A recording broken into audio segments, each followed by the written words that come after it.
প্রিয় দর্শক, দেখছেন আমার সোশ্যাল মিডিয়া। আমরা আজকে আমন্ত্রণ জানিয়েছি, অলরেডি দেখে ফেলেছেন যে আমার সাথে আছে ইভান, শাহরিয়ার, সোহাগ, নৃত্যশিল্পী ও নৃত্য কোরিওগ্রাফার, সোহাগ ডান্স ট্রুপের একজন পরিচালক। তো আমরা কথা বলবো না, তুমি আজকে আমার নাচ শেখাবা? নাচটা একটু পরে শিখাই। শেখাও না, একটু শেখাও। এখন ঢেকি স্বর্গে গেলে ধান বানে, সেটা আপাতত একটু বিরত থাকবো না। তোমার মতো তোমাকে পেয়েছি, আমার তো শখ, ছোটবেলায় শখ ছিল যে নাচ শিখবো, সেই নাচটা একটু শিখে নি। তুমি কি ছোটবেলায়? আমাকে মুদ্রা শেখাবো অন্তত।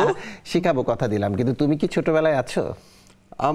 আমি তো সবসময় ছোট আছি, আমি অলওয়েজ ছোট। বোঝা যাচ্ছে। আচ্ছা, যেই জায়গাটা নিয়ে কথা বলতে চাই, যে অলরেডি কথা হচ্ছে আমাদের যে আমরা সোশ্যাল মিডিয়া কিভাবে ব্যবহার করব, তুমি কিভাবে ব্যবহার করো, সেইগুলো নিয়ে কথা বলি। সোশ্যাল মিডিয়াতে তোমার বিচরণটা শুরু হলো কিভাবে? যখন ফেসবুক শুরু, তখন শুরুর দিকে আমি একদমই পক্ষে ছিলাম না, আমি বুঝতামও না। তো দেখতাম আমার স্টুডেন্টরা করছে বা আরও কিছু সেলিব্রিটিরা করছে। দেন তারপরে হচ্ছে যে একটা সময় আমার সেলিব্রিটি বন্ধুরাই বলল যে তোমার এত কাজ, সেই কাজের আসলে একটা স্মৃতিস্বরূপ একটা ফেসবুক খোলা উচিত। তো ফেসবুক শুরুর 1-1.5 বছর পরে আমার স্টুডেন্টরা আমাকে জোর করে ফেসবুক খুলে দিয়েছে। কাজ এবং কোনো নিমন্ত্রণের ছবি, যেখানে আসলে এই শিল্পীদের আনাগোনা বা শিল্পী সমাজরা যেখানে একসঙ্গে বসে আড্ডা দেই, সেই ছবিগুলো। এবং আমি সবসময় চেষ্টা করি যে প্রত্যেকটি আসলে পজিটিভ সাইডই যেন, মানে কাজের ছবি দেওয়া মানেও তো পজিটিভ কাজ, একটা ওয়ার্ক করা হচ্ছে, সেটার পিছনে অনেক পরিশ্রম, সেটা শুটিং ফ্লোর হোক, রিহার্সাল ফ্লোর হোক, গ্রিন রুম হোক, বা রিহার্সাল অবস্থায় হোক, মঞ্চে হোক, যেই ছবি পোস্ট করা হোক না কেন, সেটা মূলত কাজের ছবি। কিন্তু সোশ্যাল মিডিয়াতে আসলে অনেকে কাজ ছাড়াও ছবি দেয়, কেউ ঘুরতে গিয়ে নাচ করছে, সেটাও একটা ছবি আসে। মূলত ওই কাজের পিছনে তো কোনো শ্রম নেই, কিন্তু বাহাবা আছে। কিন্তু তা আছে, কিন্তু তুমি বলছিলে যে তোমার কথা থেকে যদি ধরি, দেখো এখানে তুমি 2 ঘন্টা আগে একটা পোস্ট দিয়েছো, এই শুটিংয়ের ঠিক 2 ঘন্টা আগে, গুড মর্নিং। হ্যাঁ, গুড মর্নিং। এই ছবিটি গুড মর্নিং কেন করছো? আসলে এটা আসলে এক সপ্তাহখানেক আগের ছবি, এটা সকালবেলায় ছিল। ওই সময়টায় গুড মর্নিংটা দেওয়ার সময় হয় না, ওই 7 দিনের আগের সকালবেলাটাকে মনে রাখার জন্য আজকে সকালবেলা দিয়েছি। আচ্ছা, তুমি বলছিলে যে শুরুতে তুমি আসলে সামাজিক যোগাযোগ মাধ্যম ব্যবহারের ক্ষেত্রে খুব বেশি আগ্রহী ছিলে না, কিন্তু সময়ের পরিবর্তনে তুমি বেনিফিটটা কি পাচ্ছ? বেনিফিট তো অবশ্যই আছে, কারণ আমার একটা কাজের ছবি পোস্ট হবার পরে সেটার জন্য কখনো কখনো স্টুডেন্টদের ফোন আসে, যারা আগ্রহী ডান্স শিখতে বা কোরিওগ্রাফি শিখতে আগ্রহী বা এই সেক্টরে কাজ করতে আগ্রহী, তাদের ফোন আসে। তাদের ভিতর থেকে অনেকেই আছে প্রপার শিখতে চায়, অনেকেই যারা প্রপার শিখতে চায় না, তারা আসলে তাদেরকে ওরকম করে রিসিভ করা হয় না। সবাই মনে করে নাচটাকে আসলে 2-3 মাসের মধ্যে ক্যারি করা যায়, কিন্তু আমরা কিন্তু শিখেছি প্রায় 17-18 বছর। আর ওরা 6টা বছর বা 2টা বছর, 1টা বছরও নিতে চায় না বর্তমান ছেলেমেয়েরা। আমরা তো সামাজিক যোগাযোগ মাধ্যমের কল্যাণে এটাও দেখতে পাচ্ছি, খুব সহজে ঘরে বসে টিকটক সেলিব্রিটি হয়ে যাচ্ছে, ইউটিউব সেলিব্রিটি হয়ে যাচ্ছে। এটা কি কারণ মনে হয় তোমার কাছে, যে খুব সহজে কম সময়ের মধ্যে সবাই শিখে ফেলতে চায়? কিছু কিছু দর্শক, কিছু কিছু শ্রোতাদের কাছে না পাগলামিটা ভীষণ ভালো লাগে আর কি। তো সেই পাগলামি থেকে কি করছে টিকটকে বা কি পেজে বা ফেসবুকে, ইউটিউবে এসে কি করছে, সেই পাগলামিটাকে অনেকে সাপোর্ট করে একদম শীর্ষ অবস্থানে নিয়ে যায়। কিন্তু আমার মনে হয় যে তুমি ভালো করেই জানো যে শেকড়ের জায়গাটা শক্ত না হলে সেই পাগলামি বা সেই ফ্যান ফলোয়ারের সময়টা বেশি দিন থাকে না। কারণ তুমি আসলে পাবলিক ফিগার হয়ে বা তুমি অনেক জনপ্রিয় হয়ে কি দেখাতে পারবা, কি করতে পারবা, একটা সময় সেটা স্থায়িত্বটা একদমই কম হয় এবং সেটা একটা সময় অবশ্যই ঝরে যায়। কেন মনে হয়? আমরা তো দিন দিন ভার্চুয়াল মিডিয়া এক্সপান্ড করছে, তাহলে স্থায়িত্ব কম কেন? ভার্চুয়াল মিডিয়াতে পাগলামি না করে সুস্থ সংস্কৃতি চর্চার মাধ্যমেও সুন্দর করে কিন্তু আগানো যায়, এবং সুস্থ সংস্কৃতি চর্চা করেও কিন্তু অনেকের ফ্যান ফলোয়ার অনেক বেশি আছে, আবার অসুস্থ সংস্কৃতি চর্চা করে অনেকের আছে। তো যার আছে সে কিন্তু থেকেই যাবে। সুস্থ সংস্কৃতি চর্চা, সাবলীল বা যেটা সমাজের কোনো খারাপ প্রতিফলন ফেলবে না, যে ভিডিও বা যে ছবির মাধ্যমে, তারা কিন্তু অবশ্যই টিকে থাকবে। আমি বলি না যে আমি বিপক্ষে, আমি বলছি তাদের বিপক্ষে যাদের আসলে মানে একটা ছবি তোলা বা একটা ডান্স বা একটা অ্যাক্টিভিটিস করার পিছনে কোনো কারণ নেই, অযথাই। আর তাছাড়া যদি সবাই নিজেকে আসলে দেখতে পছন্দ করে স্ক্রিনে, তাহলে আসলে আমাদেরকে কে দেখবে? মানে সবাই সেলিব্রিটি হয়ে গেলে সেলিব্রিটিদের আলাদা করে কোনো থাকবে না, তোমাকে এই আশঙ্কা? একটা সময় আমরা ছবি তুলতাম, দর্শক দেখতো। এখন দর্শক নিজেই ছবি তুলে নিজের ছবিতে নিজে অনেক খুশি হয়, অনেক হ্যাপি হয়, রিয়েক্ট করে, বা নিজের আত্মীয় স্বজনরা তাকে প্রশংসা করে। সবাই এরকম সেলফি তুলতে চায় না, দেখো। এটা তো তোমারই পোস্ট, তোমারই একটা থেকে নেওয়া, তোমার ফেসবুক থেকে নেওয়া। আচ্ছা, তুমি বলছিলে যে তুমি ফেসবুকে আছো, তুমি আর কোন কোন? ইউটিউবে আছি, ফেসবুকে আছি, আমার পেজ আছে, ইউটিউব চ্যানেল আছে, ইউটিউব আমার নামে আমার ডান্স গ্রুপের পেজ আছে, আমার পার্সোনাল পেজ আছে। কিন্তু কখনো কখনো সেটাকে আসলে এতগুলোকে একসঙ্গে সামাল দেওয়া যায় না। আমার যেহেতু কাজের পরিমাণ বেশি, সেক্ষেত্রে সোশ্যাল মিডিয়াতে খুব বেশি অ্যাক্টিভিটিস দেখিয়ে যে আমার কাজ পেতে হবে সেটা না। নর্মালি পরীক্ষিত আমি একজন। সোশ্যাল মিডিয়ায় কষ্টের কথা শেয়ার করেছো একটা জায়গায়, সকালবেলায় ট্রাফিক জ্যাম থাকার কারণে চট্টগ্রামে ছিলে, রাইট? হ্যাঁ, প্রোগ্রামে দেরি করে, তারপর চাক্কা পাঞ্চার। হ্যাঁ, মানে এই যে কষ্টের কথাগুলো শেয়ার করেছো, এই কষ্টের কথাগুলো আসলে কাদের জন্য ছিল? কষ্ট ভালোবাসা মিশ্রিত কথা, ভক্তদের জন্য? অবশ্যই শ্রোতাদের জন্য। যারা এই সেক্টরকে ভালোবাসে তাদের জানাতে চাচ্ছিলাম, যারা ভালোবাসে কিন্তু সেই কাজটার পিছনে বা একটা স্টেজ প্রোগ্রামের পিছনে যে গল্পগুলো, সেগুলো মাঝে মাঝে শেয়ার করতে চাই, যে কি পরিমাণ কষ্টের পরে একটি কম্পোজিশনকে সম্পূর্ণ করা হয়। আমি কথা বলতে বলতে অলরেডি তোমার ইউটিউব চ্যানেলে, তোমার সোহাগ ডান্স ট্রুপের ইউটিউব চ্যানেলে চলে আসছি আমরা। এই নুসরাত ফারিয়ার এই কোরিওগ্রাফিটা দিয়ে হয়তো এটা একটা স্টেজ পারফরমেন্স ছিল নুসরাত ফারিয়া। আচ্ছা, প্রিয় দর্শক, আমরা বিরতি নিব, তবে বিরতিতে যাবার আগে এই ভিডিওটা দেখতে দেখতে বিরতি নিচ্ছি।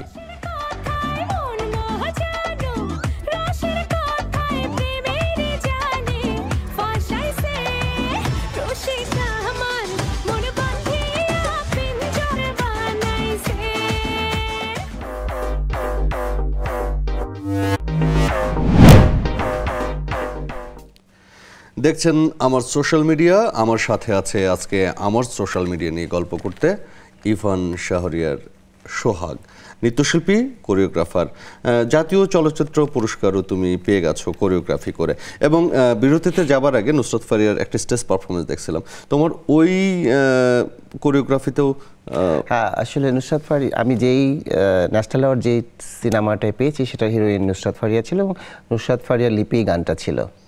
আচ্ছা, মানে ওই যে পুরস্কার প্রাপ্তি, মানে তোমার অবশ্যই একটা পুরস্কার, এই ধরনের একটা পুরস্কার তোমাকে অনেক আবেগ ঘন করেছে, কিন্তু দায়িত্ববোধটা কিভাবে বাড়িয়েছে?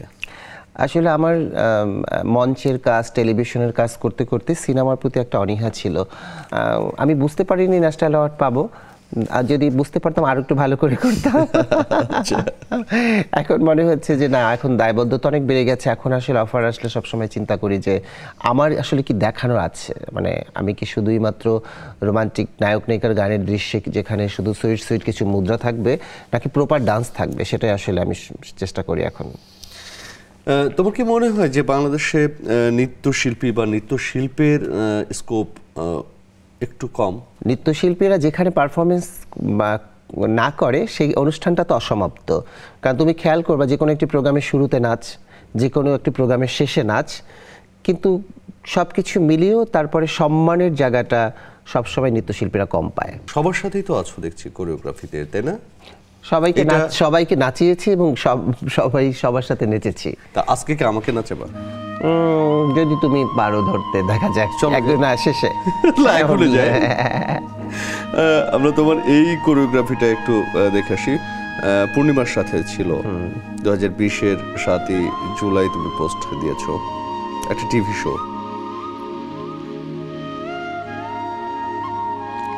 এটা পূর্ণিমার সিনেমার একটু জনপ্রিয় গান।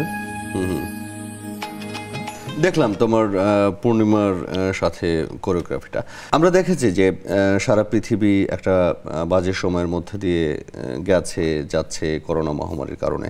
এই সময়ে আমাদের সামাজিক যোগাযোগ মাধ্যম ব্যবহারের প্রবণতাও বেড়েছে। তো তোমার এক্সপিরিয়েন্স কি বলে? আমি আসলে প্রথম 2 মাস একদমই খুব টেনশনে ছিলাম, এবং মনে হয় পৃথিবী শেষ হয়ে যাচ্ছে, এই মনে হয় আমরা আর এই ঘর থেকে বের হতে পারবো না।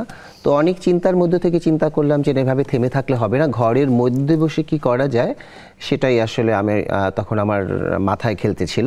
দেন প্রথমে আমি আমার খুব কাছের মানুষদেরকে নিয়ে সেলিব্রিটি, প্রায় আমি 25-30 জন সেলিব্রিটিকে নিয়ে প্রথম আমরা করব জয়, এই গানটা হচ্ছে উদ্দীপনামূলক, যেটা আসলে করোনার সাথে যায়।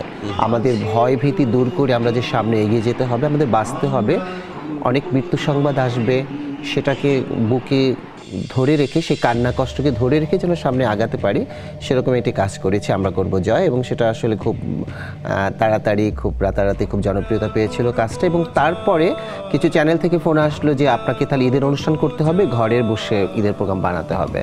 তখন আমি একটা দুটো চ্যানেলে ঈদের প্রোগ্রাম করেছি, যেটা আমি পুরো ঘরে বসেই বানিয়েছিলাম। ঘরে আমি নিজে প্রথম নেচে ডিরেকশন দিয়ে ভিডিও করে আর্টিস্টদের বাসায় পাঠিয়েছি, এবং সবার বাসার ছাদে ছাদে সেটা প্র্যাকটিস হওয়ার পরে সেটাকে আসলে এরকম 2-3টা নাচের প্রোগ্রাম আমি রোজার ঈদে বানিয়ে বিক্রি করে সেটাকে আমি আর্টিস্টদের কাছে টাকাও পৌঁছে দিয়েছি। একটা ভিন্ন রকম কাজ ছিল। আচ্ছা, ভিন্নভাবে যদি দেখা যায় যে তুমি সামাজিক যোগাযোগ মাধ্যমটাকে পজিটিভলি ব্যবহার করেছো, বিব্রতকর সিচুয়েশনে কখনো পড়েছো? আমি খুব কম পড়েছি, কিন্তু তারপরে অনেক সময় দু একবার আমার মনে আছে যে একবার আমরা রিহার্সাল ফ্লোরে ইফতারি করেছিলাম। তখন আমাদের আসলে খেয়াল করা উচিত ছিল, তখন আমাদের খুব ছোট ছোট কাপড় পরা ছিলাম, মানে সেটা নিয়ে একটু সমালোচনা হয়েছিল, পরে আবার ওটাকে রিমুভ করে সরি বলা হয়েছিল।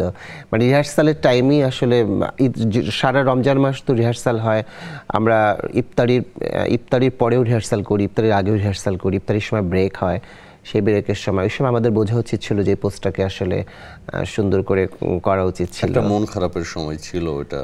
হ্যাঁ, অবশ্যই। আমি তোমার মনটা একটু ভালো করে দিতে চাই, তোমার সামনে দেখো রাখা আছে। হ্যাঁ, আমরা ছোটবেলায় এই যে আগেই দিয়েছিলে, কিন্তু এটা তো অনেক ছোটবেলায় করেছি। এখন চলো একটু মন ভালো করি আমি তুমি।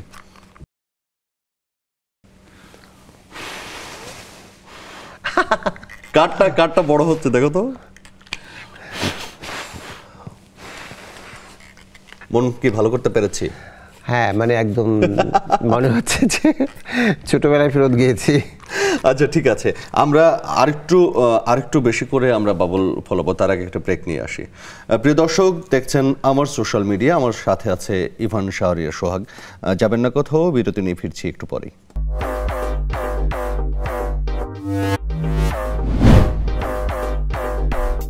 দর্শক, ফিরছি বিরতির পরে, আর আমার সাথে আছে আমার বন্ধু রানা, যে আমাকে আসলে গল্পে গল্পে গল্পে আমাকে বিব্রত করছে, আবার আনন্দ। না, আমার সোশ্যাল মিডিয়া নিয়ে, মানে আমার না, তোমার সোশ্যাল মিডিয়া নিয়ে আছো তুমি। হ্যাঁ, তো সেই জায়গা থেকে কথা বলছিলাম যে সামাজিক যোগাযোগ মাধ্যমের যেমন মানে সুবিধা আছে, অসুবিধাও আছে। যেমন আমরা হোয়াটসঅ্যাপ ব্যবহার করতে পারছি, আমাদেরকে কমিউনিকেশনে হেল্প করছে। ইউটিউব দিয়ে আমরা আমাদের কাজের প্রচারণা করতে পারছি। যেমন তোমার ইউটিউব চ্যানেলে এই ভিডিওটা আমরা একটু দেখে আসতে পারি না? এইটার কি ছিল? এইটা আসলে এটাও করোনার সময় একটা কাজ, মেহজাবিন আর আমরা দুজন ছাদে বসে করেছি, যেটা আসলে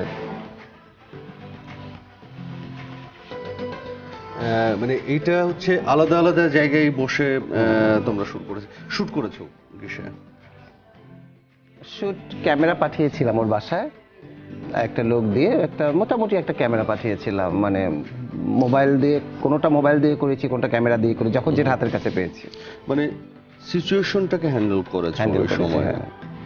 আমরা নিজে কাছাকাছি যাইনি, ক্যামেরাটা নিচে পাঠিয়ে দিয়েছিলাম, ও মেহজাবিনের বাসায় ওর বোন ওইটাকে হ্যান্ডেল করেছে, আমারটা আমার বাসায় আমার অ্যাসিস্ট্যান্ট হ্যান্ডেল করেছে, কেউ কারোর সাথে দেখা করিনি। আচ্ছা, একটা জিনিস আমি দেখতে চাই, তোমার এই পোস্টটা, মানে এই যে একটু আগে যে তুমি যে অ্যাকশনটা দিলা, এই অ্যাকশনটা সরাসরি দর্শক দেখতে পারে আজকে? একটু দেখাও না প্লিজ। মানে এটা তো একটা নায়িকা লাগবে, তো তুমি আমার সাথে দাও। আমি ধরো তোমার সাথে নায়িকা হলাম, ধরো তুমি ভাবনাই নায়িকা তোমার আমি। হ্যাঁ, তুমি তো দাঁড়াতে পারবে, মানে তুমি এইভাবেই দাঁড়াও। হ্যাঁ, এইখান থেকেই যদি তুমি এটা করো। আমি অবশ্য মেহজাবিনের মতো এরকম করতে পারবো না। মেহজাবিন কেমন করেছে আমাকে দেখা দাও। এই তাই তো, এই তোমার মানে তুমি এসেছিলে, একসঙ্গে করো। হ্যাঁ, তুমি পিছনে দাও, এই দিল।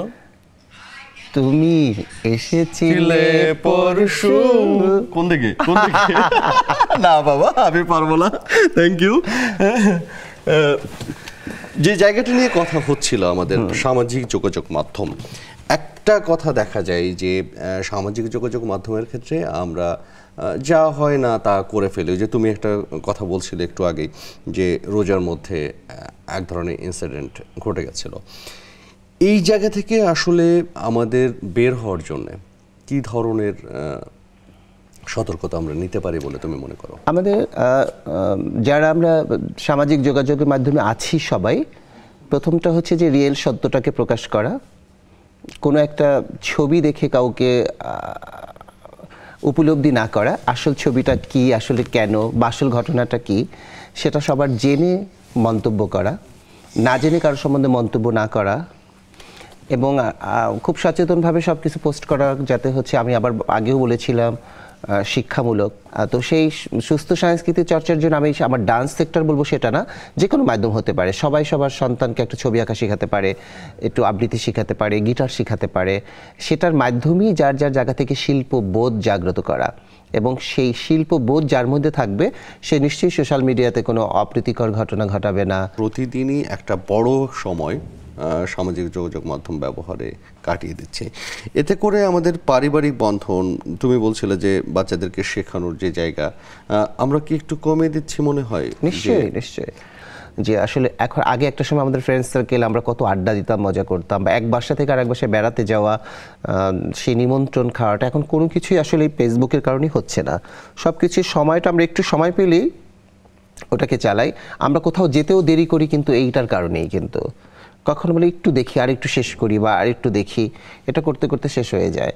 তো আমার মনে হয় যে সব কিছুর ভিতরে একটা পরিমিতি বোধ থাকতে হয়, যে পরিমিতি বোধটা রেখেই আমি বলবো না এটাকে চালাবে না, এটা অবশ্যই পজিটিভ অনেক সাইড আছে, সারা বিশ্ব আমাদের হাতের মুঠায়, সেটাকে আমরা একটা পরিমিতি বোধের মধ্যে রেখে আমরা এগিয়ে যাওয়া উচিত। অনেক ধন্যবাদ সোহাগ, তুমি সুন্দর করে, আমরা মজা করেছি, আশা দিয়েছি আসলে। ধন্যবাদ তোমাকে ধন্যবাদ, নেক্সাস টেলিভিশনকে ধন্যবাদ। আমি এসেছি এবং আসলে অনেক মজা হয়েছে, আবারও আসবো, আরও নতুন নতুন কাজ হবে সেই প্রত্যাশা রাখি। প্রিয় দর্শক, এই ছিল আমাদের আজকের আয়োজনে। নতুন দিনে নতুন পর্বে নতুন অতিথির সাথে আবারও দেখা হবে আমার সোশ্যাল মিডিয়া নিয়ে, না আমার সোশ্যাল মিডিয়া না, ওই অতিথির সোশ্যাল মিডিয়ার কন্টেন্ট নিয়ে। ততক্ষণ পর্যন্ত সবাই ভালো থাকুন, সুস্থ থাকুন, সুন্দর থাকুন।